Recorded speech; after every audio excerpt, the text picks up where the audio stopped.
de receber o professor mestre Felipe Martins com a sua palestra intitulada Direito, Literatura e Filosofia. Muito bom Sua dia. palestra intitulada Direito, Literatura e Filosofia, do cancelamento ao lixamento virtual. O professor é advogado, especialista em segurança pública e direitos humanos pela UFPB. É mestre em Direitos Humanos, Cidadania e Políticas Públicas também pela UFPB, Universidade Federal da Paraíba. O professor é atualmente gestor e educador. É comensurável prazer que o recebemos, professor, para este momento de troca e construção teórica. Sou grato a todos e a todas, inclusive, por aceitar o convite, professor. Muito obrigado. O espaço é todo seu, pode ficar à vontade, professor. Eu que agradeço. Primeiramente, muito boa tarde a todos. É uma grande satisfação fazer parte desse evento, poder discutir aqui temas, né, que são correlatos, temas que possuem uma relação aqui muito interessante. E eu admito que fiquei muito feliz com o convite, porque a gente sai um pouco da nossa realidade jurídica, muito embora eu já venha adiantar que essa discussão hoje aqui, ela será uma discussão também jurídica, então, mas prometo que tentarei quebrar um pouco aquela ideia de que o pessoal do direito é um pessoal mais chato, é uma linguagem mais complicada, muito pelo contrário. A ideia é que a gente possa fazer as devidas pontes e, ao mesmo tempo, poder discutir aqui um pouco de tudo. Né? Eu já tinha adiantado que hoje ele vai falar mais sobre literatura jurídica, enfim, mas discutir um pouco também sobre perspectivas de gênero, né? Trazer uma discussão acerca da filosofia e das implicações do direito aí nessa análise. Então, desde já, eu espero que seja uma discussão proveitosa para cada um de vocês. Né? É um momento único também, para mim, inclusive, poder participar dessa abordagem e fiquem à vontade. Eu até não tenho problema se vocês quiserem interromper, mas por uma questão de sugestão, até porque não me atrapalha, mas outros colegas podem se atrapalhar no raciocínio, enfim. Então, se vocês considerarem, todos estiverem de acordo, quando finalizar, a gente abre e aí vocês podem tirar as dúvidas. Eu acho que fica melhor assim para todo mundo, né? Desde já eu peço desculpas também, que eu estou com uma crise de garganta horrível e vou estar bebendo água aqui, mas vai dar certo, vamos conseguir, tá certo? Então, vamos lá, pessoal. Primeiramente, quando nós escolhemos esse título, tá certo? Para fazer essa abordagem nesse congresso, nessa discussão envolvendo literatura, psicopatologia, né? Todo esse contexto geral que envolve também a perspectiva humana. Nós escolhemos esse tema porque ele é muito complexo e, ao mesmo tempo, ele é muito dinâmico. Ele nos leva a algumas reflexões que vão desde a perspectiva de gênero, né? Nós vamos discutir isso hoje, a questão relacionada aos lixamentos, lixamento virtual especificamente, mas também trazer aqui essa abordagem interessante sobre algumas questões jurídicas que são pertinentes. Já adianto para vocês que a gente vai fazer algo bem acessível na compreensão, mas se alguém tiver alguma dúvida, depois é só perguntar aqui e nós vamos esclarecendo. Certo? Às vezes eu falo um pouquinho rápido, mas se alguém tiver perdido alguma coisa, também pode me interromper. Veja, pessoal, quando a gente fala sobre... só pegar aqui, só um minuto, tá? Eu tenho colocado uma... Só um minutinho. Pegou... Só a ordem. Quando nós falamos aqui sobre essa abordagem acerca do direito, né? Quando nós falamos sobre essa abordagem acerca das normas, vamos dizer assim, propriamente ditas, eu gosto sempre de começar e aí trazer essa discussão, até porque a gente fala de literatura, nós falamos sobre direitos humanos, vamos falar eminentemente também sobre direitos humanos. Gosto muito dessa frase do Ariano Suassuna, em que ele diz que assim, a tarefa de viver é dura, mas é fascinante. Né? Acho que vocês devem ter conhecimento que o próprio Ariano, ele, além de escritor, além de, enfim, né, de poeta, ele também era advogado. E ele escreveu aqui a PNA Lei, por exemplo, fazendo crítica lá na década de 90 a todo esse sistema, né, das instituições, além de outras abordagens que quem o conhece sabe muito bem que ele sempre trouxe esses debates considerando exatamente essa dinâmica do direito nos dias atuais. Mas hoje, eu poderia citar, inclusive, outras discussões interessantes. Muitos de vocês aqui, ainda que não sejam da área jurídica, já devem ter ouvido falar no caso dos exploradores de caverna, né, que é uma discussão fictícia que vai envolver aqui situações que pessoas ficam presas e eles vão ter que decidir quem vai morrer para poder virar alimento para os outros que ficaram vivos, né, que sobreviveram. Então, o direito, né, essa abordagem literária do direito, tem dessas questões também dramáticas. Mas hoje nós vamos nos debater especificamente, ou vamos adentrar especificamente, algumas abordagens que dizem respeito ao nosso sistema normativo. Porque o ensino do direito, em termos gerais, ele vai abranger, esse é o ponto de partida para a gente poder chegar ao núcleo daquilo que nós vamos discutir hoje, ele parte de uma questão organizacional, né, de um sistema organizacional. O que eu estou querendo dizer para vocês? Vejam, se eu estou falando sobre sistemas, se eu estou falando sobre o processo normativo que envolve desde o processo de desenvolvimento humano, né, comportamento humano, tanto no social quanto na internet, eu tenho um caminho a ser percorrido quando a gente fala sobre questões ou aspectos jurídicos. Então, eu queria começar aqui trazendo para vocês o primeiro ponto que eu acho interessante. Quem já estudou direito, quem é da área, conhece muito bem, né, isso daqui que eu estou mostrando para vocês agora. Né? Nós temos o Hans Kelsen, que é um filósofo, né, muito conhecido do direito, principalmente desses momentos mais iniciais do curso, perdão, em que ele vai trazer uma abordagem para a gente, dentre tantas outras, a chamada Teoria Pura do Direito. É uma obra extremamente interessante, que ela vai conduzir todo o processo de conhecimento do direito, que inclusive nós temos atualmente. E essa discussão do Kelsen vai ser muito interessante, porque fiz questão de ilustrar para vocês na parte aí lateral, exatamente pelo processo de escalonamento de normas, certo? Vocês vão entender o significado disso daqui a pouquinho. O que é que eu estou querendo mostrar para vocês? Quando a gente fala sobre o escalonamento de normas, nós estamos falando que dentro dessa posição filosófica, né, jurídica, enfim, do Kelsen, nós vamos ter ao topo dessa pirâmide normativa a Constituição Federal e abaixo dela todas as normas, as demais normas do ordenamento jurídico, certo? Eu vou ter leis ordinárias, complementares, e abaixo dela normas infralegais, que não são leis, ou seja, estão abaixo das normas. Essa pirâmide que eu estou ilustrando aqui para vocês é um conhecimento básico, prévio, de todos os alunos, todos os discentes, quando estão começando o curso de Direito, eles aprendem isso daqui. Só que existem algumas variáveis que para vocês não vem a interessar agora, porque são questões mais da dogmática jurídica. Mas é interessante que vocês saibam que essa posição, né, de natureza filosófica, que o Kelsen vai trazer aqui, ele vai embasar todo o processo de aplicação das normas jurídicas nos dias atuais, de uma forma concreta, mais específica, dentro dessa teoria, ou com algumas contradições e algumas discussões que nós vamos trazer para vocês também mais na frente, tá certo? Essa é a primeira discussão que eu queria trazer. Por que teoria pura? Vejam, quando o Kelsen fala sobre puro direito, ou teoria pura do direito, ele está querendo trazer a ideia, o estudo do direito, como objeto de estudo, a própria norma. Então, não é que não se considere questões sociais, questões de natureza filosófica, não. Mas quando nós estudamos, né, ou estamos ali no direito, nós temos que prezar, ou temos que ter um direcionamento apenas para a norma jurídica. Então, tudo que vem em termos normativos está baseado na lei, está baseado na norma escrita. Né? Eu vou ter uma discussão acerca do positivismo jurídico, enfim.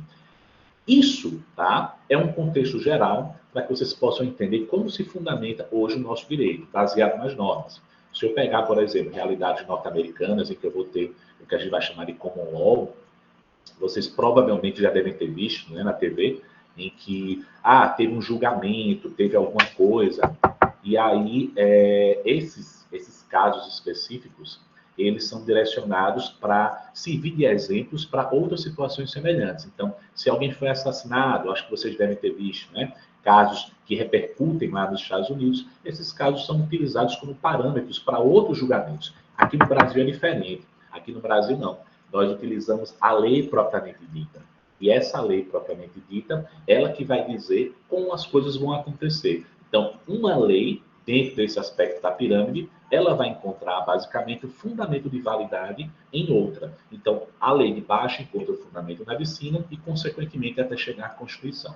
Essa é a ideia positivista que nós estamos mais acostumados a abordar, mas ela também vai encontrar algumas distorções dentro do próprio contexto filosófico jurídico. Por quê? Mesmo que o austríaco, aqui, o Kelsen, ele venha atrás dessa posição, nós vamos ter outras situações ou outras construções filosóficas que vão tentar mostrar para a gente que não necessariamente tudo vai ser baseado na norma, tá certo? Nós vamos ter alguns outros direcionamentos para mostrar que esse direito, que essas conjunturas sociais, elas também vão se diversificar. Por exemplo, quando nós trazemos a teoria tridimensional do direito, que é outra obra fantástica aqui, do Miguel Reale, né, um grande jurista aqui, que trouxe ao longo da sua vida várias contribuições para o ensino do direito, brasileiro, inclusive, ele vai conseguir nos mostrar, por exemplo, que, diferentemente de Kelsen, não é a questão positivista apenas que a gente tem que considerar, não é a norma em si isolada. Eu também tenho que considerar esse aspecto tridimensional. O que seria esse aspecto tridimensional? O fato, o valor e a norma. Então, se acontece algo na sociedade, esse fato, esse acontecimento é o fato, é a experiência, né? O acontecimento.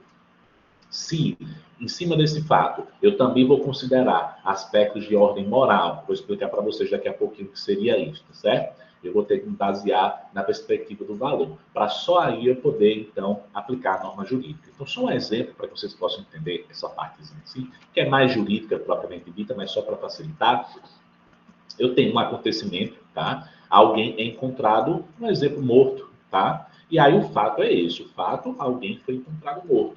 Mas quando eu vou atribuir um valor, por exemplo, e primeiramente, foi um homicídio, enfim. Só que quando eu vou analisar a situação, na verdade, não foi um homicídio, pode até ter sido. Alguém matou outra pessoa, mas não um homicídio em si, pode ter sido uma legítima defesa. Então, eu tenho um aspecto, né, que vai incumbir aqui em cima da situação. Então, em cima dessa realidade, já analisando o fato e o valor, eu aplico a norma jurídica, que é o aspecto normativo regulatório. Então, essa construção normativa de Miguel Reale, ela é muito interessante, porque ela possibilita uma visão mais ampla do direito, não apenas baseada na norma. Por isso que a teoria kelseniana, por mais positivista que ela venha representar em termos de julgamentos de tribunais superiores, hoje em dia a teoria do Miguel Reale ela é muito aceita, ela é muito compreendida, exatamente porque o direito de fato não é só a lei, não é só a norma. Eu tenho que me basear em outros elementos para que eu possa realmente chegar à conclusão ou à análise do caso concreto, tá certo? Então, visto esse primeiro embasamento bem superficial, bem objetivo para vocês entenderem um pouco dessas distinções, eu queria entrar aqui num ponto que é o ponto da nossa implicação maior, dessa abordagem de hoje, que envolve a questão do cancelamento do linchamento virtual. Por que eu gosto sempre de fazer esse embasamento antes? Quando a gente discute aspectos filosóficos, né, da própria literatura jurídica, para poder entender como é que o direito se aplica, principalmente para quem não é da área, que eu creio que muitos aqui não sejam, né, a gente compreende melhor por que surge uma norma, por que surge uma lei. Será que a lei é criada somente por ser criada? Será que uma vez criada ela já surte seus efeitos automaticamente? São essas abordagens que a gente costuma discutir no direito. Eu já adianto para vocês que não. Não é uma lei em vigência por si só que ela vai surtir os seus efeitos de forma automática. Quando a Lei Maria da Penha, por exemplo, ela foi aprovada, né, automaticamente nós tivemos uma queda, vamos dizer assim, né, no número, no ano subsequente, no número de violência doméstica contra a mulher. Depois, nós tivemos um aumento. Então, surge aquela discussão do direito. Tá, será que houve um aumento porque agora as mulheres passaram a denunciar mais? Ou houve um aumento porque a lei não está tendo efetividade? Então, são essas discussões que a gente costuma fazer. Mas por que falar ou trazer essa abordagem acerca do linchamento? Primeiramente, porque o ato do linchamento ele está no nosso cotidiano. Os debates jurídicos mais contemporâneos, eles são discutidos e abrangem a discussão acerca do linchamento, porque muitas das vezes você pratica o linchamento e você próprio não tem ciência daquilo que está fazendo, tá certo? E eu fiz questão de trazer um conceito próprio aqui do que vinha a ser o linchamento, um ato de linchar partindo de uma insatisfação individual ou coletiva, manifestada por meio de atos agressivos que buscam transmitir uma mensagem, tá? De ordem como forma de repelir determinadas condutas consideradas ilícitas ou imorais. A gente vai já entender isso daqui. Trata-se de um processo de não aceitação, de negação ou rejeição de uma determinada conduta ou ação, geralmente causada pela discordância de pensamentos e opiniões, tá certo?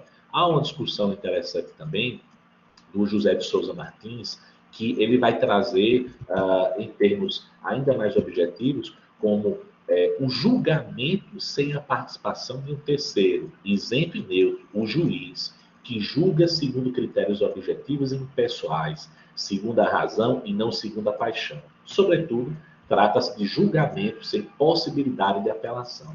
Então, vejam, o ato de linchar, primeiramente, é um ato direcionado a alguém. Né? Linchar é agredir, é a prática da violência. Quando eu falo de linchamento virtual, ou dos linchamentos públicos em termos gerais, o que automaticamente vocês vão se lembrar? Tá? Aquela pessoa que praticou um ato foi amarrada no poste, não é assim? Foi amarrada no poste e aí foi agredida até a morte. Quem lembra recentemente do caso que apareceu no Linha Direta, né, na TV Globo, que falou de uma situação ocorrida lá no estado de São Paulo, que uma senhora foi linchada até a morte. Né? É um caso que, inclusive, é muito discutido pelos estudiosos dos linchamentos, acerca dos linchamentos, porque ele tem várias perspectivas, até de certa forma inovadoras, considerando os linchamentos tradicionais. Né? Porque ali você tem uma informação que foi colocada na internet, que teve uma repercussão social, enfim. Então, ele já é uma visão mais contemporânea de algumas práticas de linchamento, tá certo? Exatamente, que ela não tinha nada a ver, Vanessa, exato. E assim, o que é mais triste é que as pessoas se basearam na fake news. Né? Então, foi uma fake news que foi colocada numa rede social, e essa rede social, a pessoa depois foi entrevistada e disse, olha, eu coloquei lá para ajudar. E a gente vai ver que o ajudar, às vezes, também é crime. Né? E o fato de você agir sem você ponderar ou considerar determinados elementos, isso também tem um ponto interessante na hora de gerar repercussão no fato. A gente vai entender isso daqui a pouquinho por quê, tá certo? Mas, primeiramente, provavelmente você já deve ter ouvido falar sobre a ideia de cancelar, né? Cancelar ou linchar. E muitas pessoas ainda hoje confundem o linchamento com o cancelamento. São termos distintos, tá? Muito embora a ideia do linchamento geralmente venha a evoluir ou venha a chegar a ser o linchamento, considerando a evolução do cancelamento. Vamos lá. Qual é a diferença em si? Quando eu falo de cancelar, eu estou dizendo que aquela pessoa simplesmente ela foi retirada. Aquela pessoa ela está sendo abandonada, esquecida. Ela está sendo o termo que vocês quiserem utilizar, tá certo? Então, quando eu cancelo uma marca, por exemplo, tá? Você comprou um produto, não gostou daquele produto, ou você foi mal atendido, o que é que a gente faz? Vai na rede social, no Instagram, deixa de seguir automaticamente, não é assim? Deixa de seguir, você cancelar, eu estou cancelando, não quero saber aquela pessoa. A gente brinca que antigamente as pessoas rasgavam a foto, né? Tá cancelando, tá apagando. Hoje em dia a gente faz edição de imagem para tirar as pessoas. O fato de cancelar é simplesmente deixar de lado. O fato de linchar, não. O fato de linchar, ele induz a uma prática agressiva, tá certo? Que gera quase sempre um ato ilícito ou um crime. Porque quando eu estou falando de linchar, eu estou falando de violência. E essa violência ela pode ser tanto no social, no espaço físico, como ela também pode ser no virtual, no digital. Então eu posso, por exemplo, praticar um crime contra a honra dentro da internet. Eu posso praticar um crime de injúria, eu posso praticar um crime de difamação, tá certo? Qual é a diferença de uma injúria e uma difamação? A injúria é aquela agressão individual, né, sem a presença, falando aqui no popular para facilitar a compreensão de vocês, sem a presença de terceiros, mas que isso atinge você. É aquele xingamento, né, tradicional. Quando eu faço isso perante a coletividade, tá? Aí eu já tenho um agravante desse tipo de ação. Aí eu vou ter o quê? Eu vou ter uma difamação, tá certo? Então, calúnia foi um ato criminoso, ou imputar alguém como um ato criminoso. Particularidades do direito. Mas veja que são coisas distintas. O ato de cancelar é simplesmente eu evitar. E o fato de linchar, ele induz a uma agressão, induz a uma prática de violência. Só que quando eu falo de induzir uma prática violenta, essa prática violenta, tá certo? Ela tanto pode ser a justiça popular, né, os tradicionais linchamentos, ou os linchamentos virtuais, que são os linchamentos que acontecem na internet. E hoje é muito comum. Quem lembra do período passado, acerca da violência ou das discussões em período eleitoral, envolve tudo. Né? Você votou em A, você votou em B, você é isso, você é aquilo. Né? Então, assim, esses aspectos ou essas discussões que geralmente dão início a esses atos de linchamento. Agora, veja o que interessante.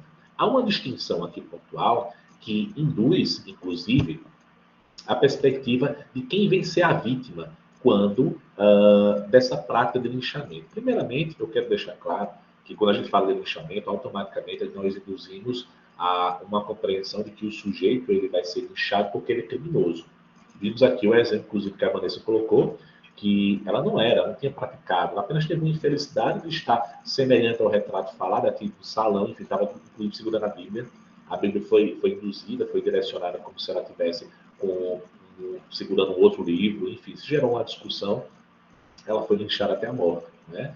E existe uma distinção quando a gente fala sobre o linchamento, do linchamento virtual e do linchamento tradicional, da tradicional justiça popular, né? Essa violência que acontece, por exemplo, dentro da internet, né?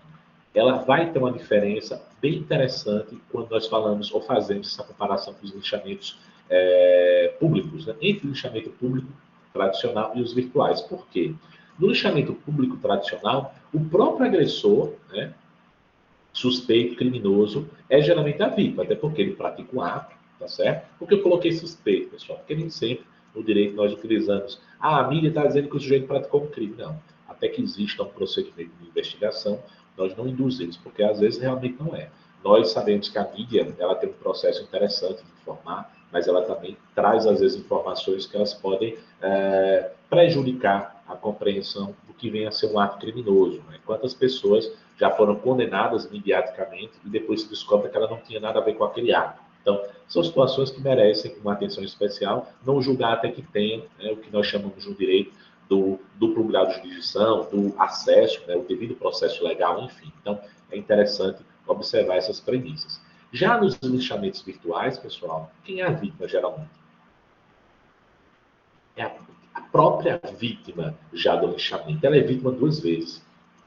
Muitos de vocês já devem ter ouvido falar de situações, né, da chamada pornografia não consensual, pornografia de vingança, né, garurente porno, enfim. Isso tem sido muito comum em termos atuais, quando nós falamos sobre violência online.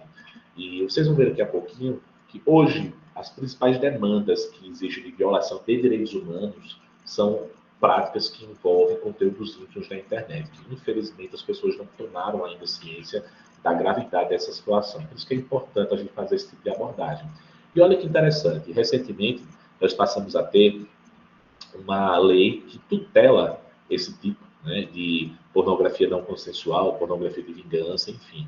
E essa lei, que inclusive veio a reformar o nosso Código Penal, que você já deve ter ouvido falar que é um código lá de trás, um código antigo, mas que vem sendo alterado, vem sendo atualizado com o passar do tempo. E olha que interessante, existe uma diferença entre eu falar de pornografia não consensual e pornografia de vingança, tá? O fato de alguém induzir conteúdos íntimos na internet, não. A gente vai já chegar lá, Vanessa, mas isso é interessante, que era um dos pontos que eu ia até mencionar aqui. Antigamente, antes dessa lei, quando alguém praticava esse ato, tá? Esses atos eles eram simplesmente o quê? Eles eram encaixados como crimes contra a honra. Trocando miúdos, uma injúria, uma difamação, então o sujeito praticava o ato e ele saía pela porta da frente, porque ele fazia um acordo, enfim. Então, gerava aquela injustiça que nós bem sabemos, né, como é que funciona. Com essa lei, não, porque inclusive com essa lei deixou-se de ter, tá certo? A necessidade da vítima prestar queixa. Agora é ação penal pública incondicionada. Então, independente da queixa ou não, para falar no linguajar popular, para que vocês possam entender, vai ser investigado, vai ser apurado, tá certo? Então, é uma evolução interessante para a gente ver como esse sistema mudou e como ele se transformou. O que pode acontecer, Vanessa, em termos de distinção, é se o fato acontecer presencial. Só para você ter uma ideia, por exemplo, hoje eu já posso falar em estupro virtual. Alguém sabia dessa possibilidade? Eu já posso. Por quê? Porque a própria legislação ela não exige que tenha um contato físico. Eu posso, e temos casos já no Brasil registrados, né, pela própria, sim, temos sim, o estupro virtual. Né? Então não se exige mais que eu tenha um contato com a vítima. Eu posso, inclusive, praticar o ato sem necessariamente ter um contato com ela. Então, são temas que são interessantes de a gente explorar para a gente conhecer. Mas vejam só, o artigo 218C, que foi adicionado ao Código Penal. Quando ele fala, ele é bem amplo, né? Ele vai falar aqui sobre oferecer, trocar, disponibilizar. E vejam lá o tipo, ó, divulgação de cena de estupro ou de cena de estupro de vulnerável, de cena de sexo ou de pornografia. Aí tem lá, artigo 218C, oferecer, trocar, disponibilizar, transmitir, vender ou expor a venda. Lembra que a gente falou agora há pouco da teoria tridimensional do fato, né? Da obra lá do Miguel Reale? Pronto, é isso daqui. Esse é o fato. O sujeito ofereceu, o sujeito é o fato. Em cima disso daqui, a gente vai atribuir um valor, que é o aspecto moral da situação. E em cima desse aspecto, a gente vai ter o quê? A aplicação da norma jurídica. Por quê? Olha que interessante. Acho que todo mundo lembra, há alguns anos atrás, nós tivemos a lei Carolina Dickmann, né, aprovada. Exatamente porque aconteceu uma situação em que a própria atriz global ela passou por um problema semelhante como esse, né, em que ela teve conteúdo do seu notebook exposto e tudo mais. E aí os nossos congressistas, vamos dizer assim, criaram uma lei que ela fala sobre violação de dispositivo de segurança. Só que se a gente parar para enxergar, se eu pegar um caso em que não houve violação de dispositivo de segurança, mesmo que eu tenha adentrado nesse conteúdo cibernético, digital, para ter acesso às fotos, eu não aplicaria a lei.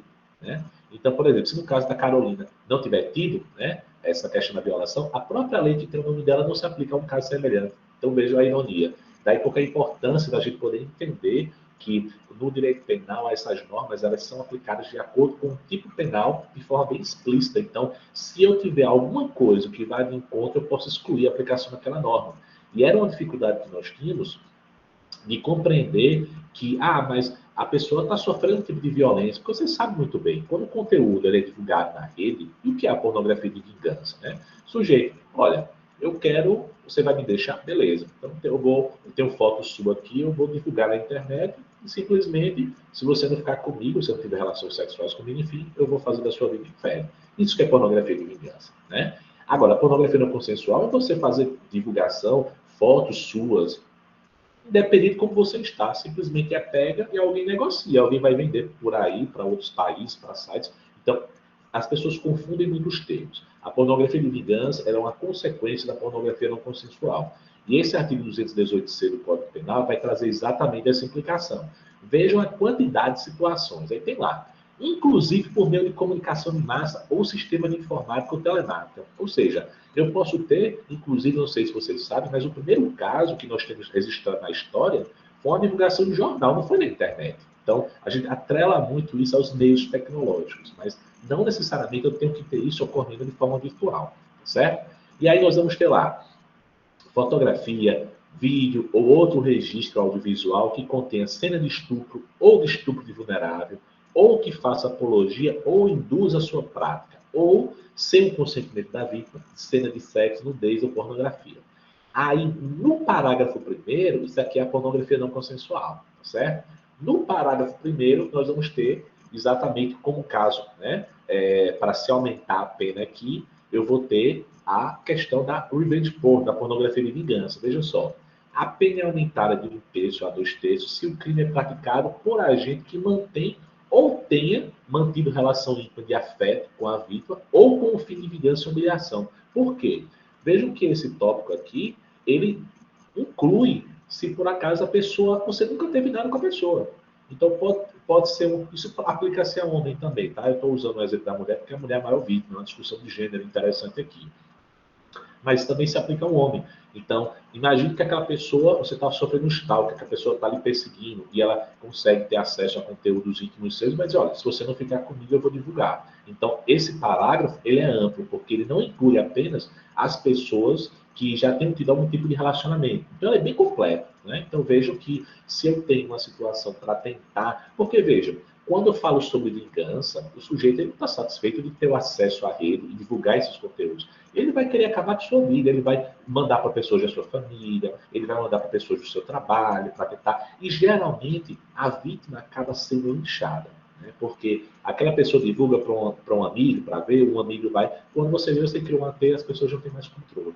E a internet cria esse espaço, infelizmente, né, de felizmente para algumas situações, infelizmente para outras, nesse processo de comunicação, da celeridade, né, dos conteúdos digitais. Então, eu mando informação aqui, ela já está sendo divulgada no Japão. Né? Então, como ela circula, eu hoje tenho casos de vítimas que, depois de anos, casaram, têm filhos, e aí o marido encontra foto na internet, né? Como é que vai explicar? Negócio 10 anos atrás, não consegue tirar tudo, porque você copia muito fácil esses conteúdos na internet. Então vejo como como essa discussão ela é problemática e, acima de tudo, envolve a maioria das vezes as mulheres. Por quê? Porque a gente sabe que o debate de gênero, né, hoje, quando se fala sobre a sexualidade da mulher, é algo muito mais sério e muito mais a ser criticado socialmente. É o estigma, na verdade. Né? Se o homem ele tem um conteúdo íntimo dele, tendo relações sexuais, o que for, com o homem, com a mulher, né, enfim, é o cara, vamos dizer assim. Agora, se for uma mulher, sempre vai ter aquela crítica acerca desse aspecto. Ah, deve estar se preservando, enfim. Então, a gente sabe muito bem que existe esse tipo de estigma socialmente. Então, hoje, tá certo? Essa lei é um avanço, ela representa um avanço em cima do que nós trouxemos. Então, quando eu falo sobre essa valoração, é exatamente para a gente se basear. Então, pouco importa se foi ela que produziu o conteúdo, quem foi. Isso daqui, se não está autorizada a divulgação, o sujeito vai responder pelo tipo penal, tá certo? Não sei se vocês sabem, mas nós temos uma ONG de proteção aos direitos humanos na internet, né, a ONG SaferNet, que ela traz vários canais de comunicação.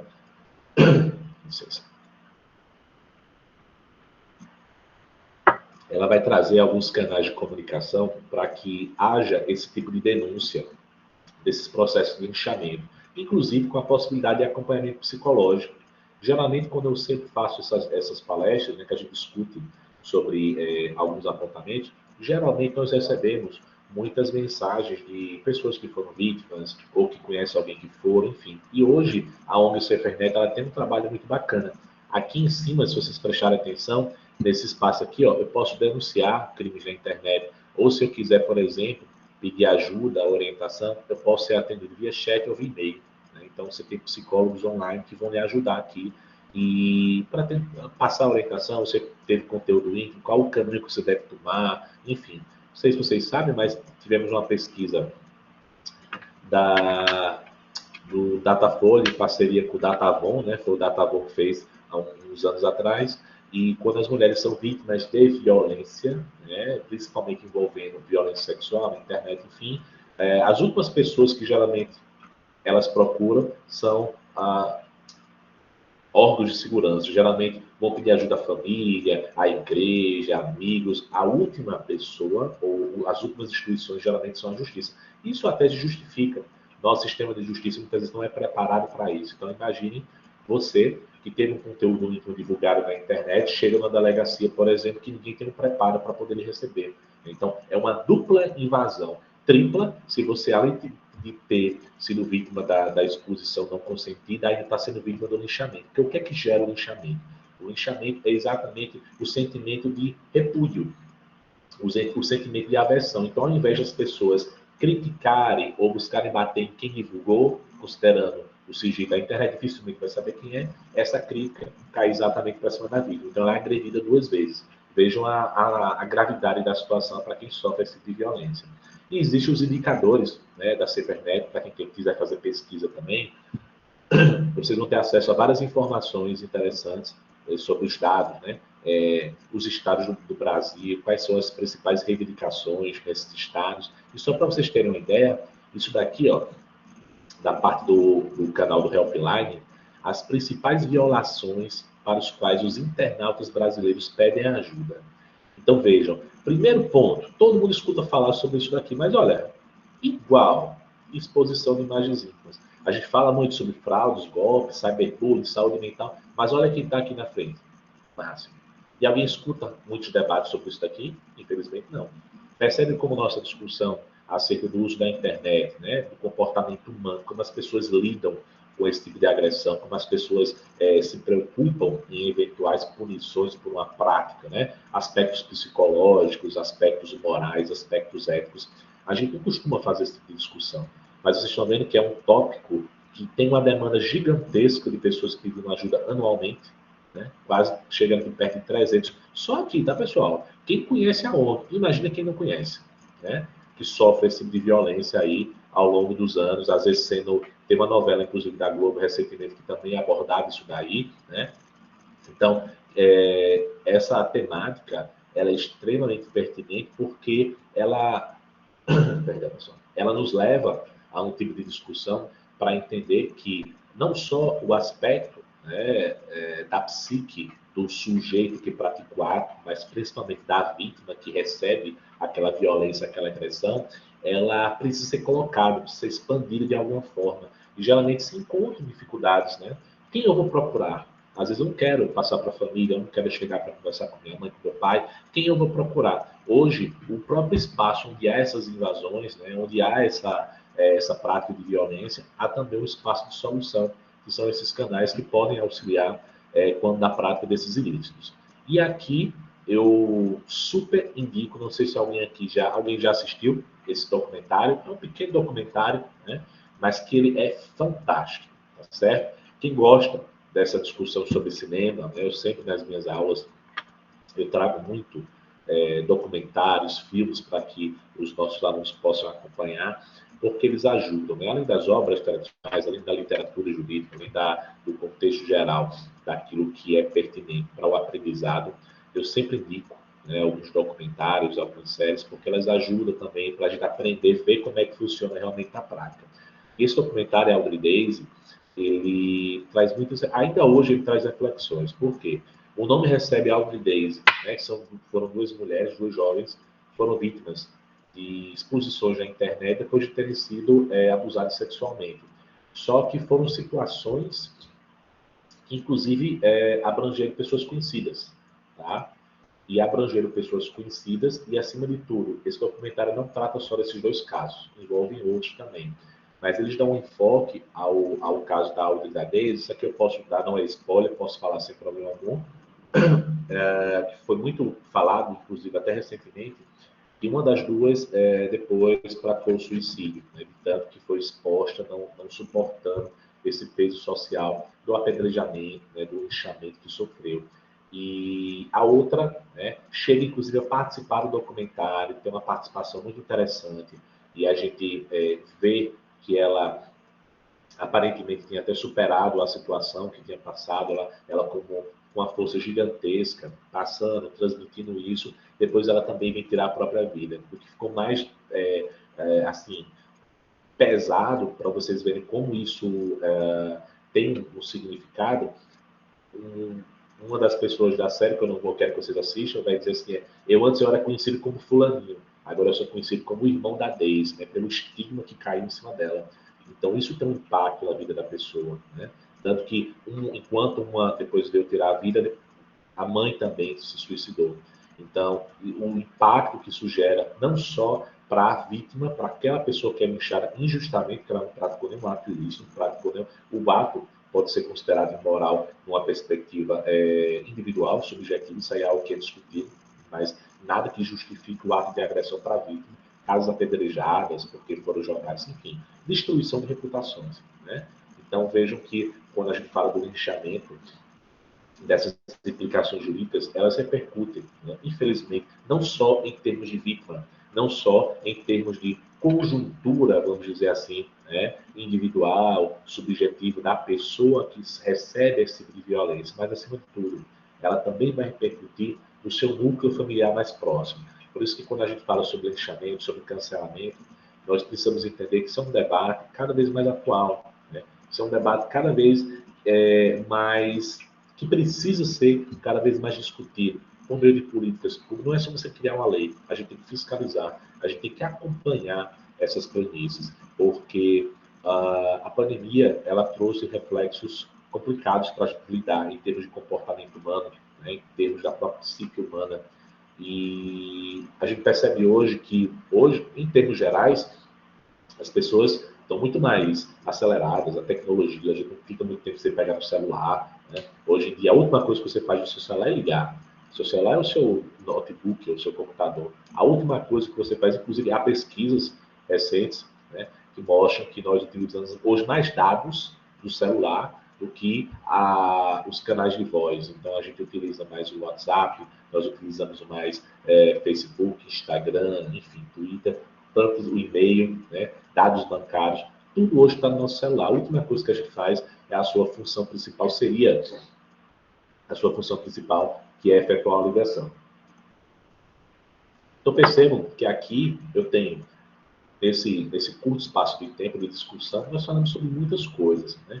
Desde o aspecto do comportamento humano, né, em termos de praticar o ato, em termos da vítima, né, que recebe esse tipo de violência, questões sociais, né, questões do direito, da filosofia, da própria literatura, que ajuda a gente a entender um pouco como esse aspecto da valoração, né, ou do fato, da teoria tridimensional, de questões relacionadas ao positivismo jurídico, para que a gente possa entender que o comportamento humano dentro do direito ele deve ser enxergado também, por mais que a gente considere a questão normativa, aspectos normativos, nós não podemos desconsiderar também aspectos morais, né? Esses valores que o Miguel Reale vai trazer, a valoração, os fatos sociais, né? O Durkheim vai trazer essa discussão interessante, né? Inclusive, a evolução que nós temos hoje de direitos humanos é uma discussão lá atrás, né? Que vai trazer uma perspectiva de evolução. Hoje, quando eu falo sobre direitos humanos, eu também estou falando sobre direito ao acesso à internet. Não sei se vocês sabem, o acesso à internet pode ser visto hoje como direito humano. Por quê? Porque a internet ela possibilita um canal para que eu possa ter minha manifestação, meu direito de manifestação, exercer direitos de liberdade, enfim. Porém, nós sabemos que esse mesmo espaço é também um espaço de vício, um espaço em que a criminalidade, eu costumo dizer que há uma desterritorialização da violência. Né? Só que toda desterritorialização ela significa uma reterritorialização em algum local. E no nosso caso, ela foi meio que mitigada, porque a violência urbana ela não deixou de existir, ela continua. Só que o comportamento humano hoje é muito mais incisivo em termos de internet. Por quê? Porque na internet o comportamento é muito mais anônimo. Por mais que você encontre alternativas para tentar achar soluções, para punir, como é que eu posso dizer, impedir que esses atos eles ganhem espaço, a gente sabe muito bem que um linchamento que acontece em uma rua, né, em João Pessoa, em qualquer capital, é muito diferente do que aquele que acontece na internet. O grau de repercussão ele pode ser substancialmente maior. E aí eu queria convidá-los a esse desafio, né? Acreditar, resistir e, acima de tudo, vencer. Porque hoje, nossa realidade social, ela é muito rápida, ela é muito célere. Muitos de vocês estão aqui, daqui a pouco vão estar fazendo outra atividade, já estão pensando em outras que vai ter amanhã, final de semana, a gente não para, né? Antes a gente trabalhava manhã e tarde, hoje a gente trabalha manhã, tarde, noite e madrugada. É tudo, a gente vive isso já naturalmente, porque a gente entende que precisamos desses processos. Mas é interessante que a gente possa também resistir em alguns aspectos, né? Saber resistir em termos de não divulgar conteúdos que não têm essa confirmação acerca da sua veracidade. Você pode estar participando do processo de nichamento mesmo sem saber, e você também pode ser responsabilizado, né? Pensar sempre na pessoa, a empatia, entender o que aquela pessoa está passando diante da violência que foi sofrida e evitar que determinadas situações ganhem repercussão que não seja necessária. E, acima de tudo, que seja munido do sentimento de ódio, né? Sentimento de agressão e de violência. Então, eu queria agradecer aqui a vocês, tá certo? Pela atenção.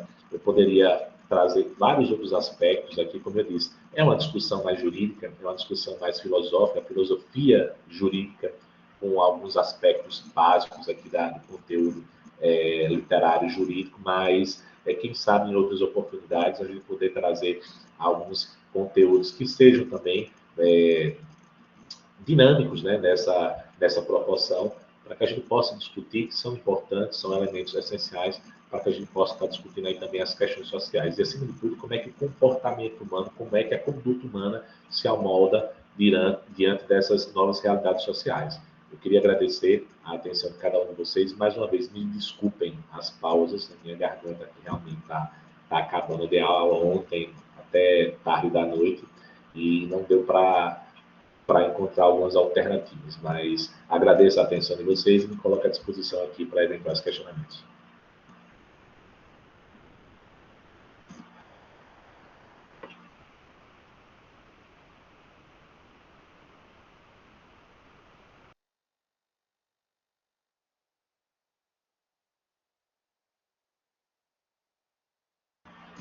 Ninguém tem nenhuma pergunta? Professor, boa tarde. Boa tarde. Vou abrir agora para discussão. Perfeito.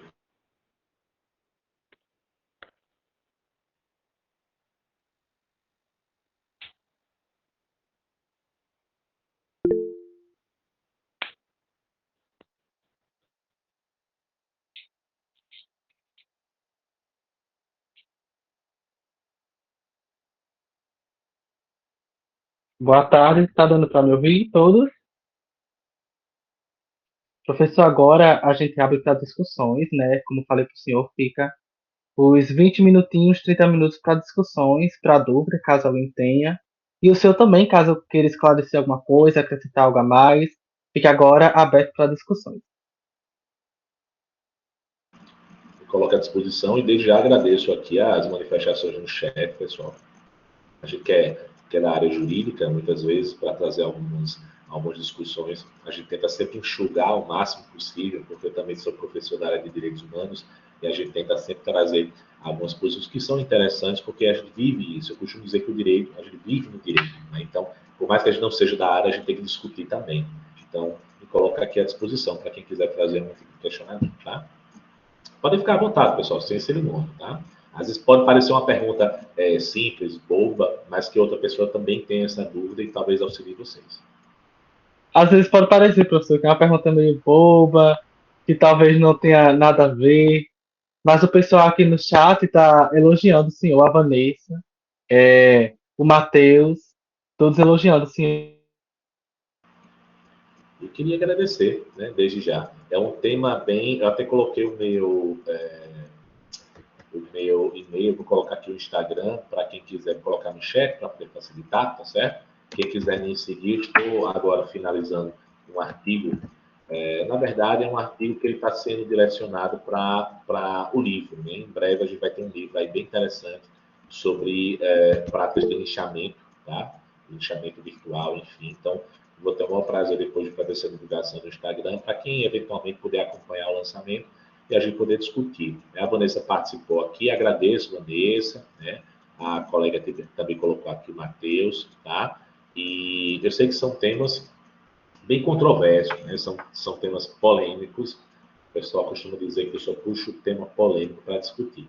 Mas são discussões necessárias no nosso dia a dia. Ninguém tem nenhuma pergunta parecida, Tamires, Vitória. Aí, se vocês não me provocam, eu vou provocar vocês, tá? Frederico. Professor, eu só coloquei no chat a lista de frequência para que eles assinem para obterem o certificado. Perfeito. Pessoal, mas deu para compreender a discussão de hoje. Mais uma vez, desculpe pela minha voz, desculpe se eu falei muito rápido, tá? Espero que tenha sido. Quero que vocês se manifestem aqui, o restante do pessoal que não falou, porque eu estou pensando, estou achando que vocês não gostaram. E se eu estou achando, eu vou sair daqui preocupado. Então, se manifestem agora no chat para eu ver aqui como é que. Professor, creio eu que o desejo era o presencial. Todos nós, inclusive, tem pessoas aqui que são do próprio grupo, que estavam querendo presencial. Esse foi o nosso desejo, até porque o desejo do grupo é justamente sair desse efeito pandêmico, de tudo ser remoto, e retornarmos ao presencial, né? Sendo que, infelizmente, aconteceu um imprevisto e algumas salas não estavam disponíveis, aí só por esse motivo. Eu acho que ninguém quer falar justamente por isso, professor. O desejo era esse, presencial. Não, mas sem problema, pessoal. Isso acontece, tá? O importante é que a gente não deixou de fazer o evento. O evento você está de parabéns, né? O nível dos palestrantes, assim, parabéns pela organização. É muito importante a gente deixar isso registrado, tá? Agradeço aqui ao Frederico, né, ao Edson, Vitória. Eu particularmente me coloco à disposição futuramente, tá? O que vocês precisarem, podem contar comigo em outras situações. Vai ser um grande prazer poder contribuir. A Maria Aparecida colocou aqui, imensamente por sua fala, muito nos orienta. A satisfação é toda minha. Me sigam lá no Instagram, tá certo? Que vocês não terão paz agora, que não vai faltar informação, tá certo? Então, vamos refletir sobre esses pontos. Que Deus abençoe cada um de vocês. Fiquem bem, uma semana aí abençoada. E qualquer coisa, tá? Mantemos contato fora daqui também. Muito obrigado, tá? Certo, professor. Professor, eu que agradeço. Muito obrigado pelo convite, que de imediato foi feito pela Fernanda. Ela entrou em contato com o senhor primeiramente. Então, quero agradecer ao senhor. Participar do nosso primeiro congresso. Esse é o primeiro, teremos outras edições. O senhor pode ter certeza que irei contar com o senhor, professor. Então, eu agradeço muitíssimo pelas mensagens, pela colaboração e principalmente por hoje ser o encerramento do congresso. À noite a gente vai encerrar. Mas, enfim, fica os resquícios que foram ótimos, professor. Então, muito obrigado. Eu que agradeço. Um grande abraço para vocês e um ótimo final de semana. Tá Tchau, certo, tchau. professor. Tchau, tchau. Até mais, pessoal.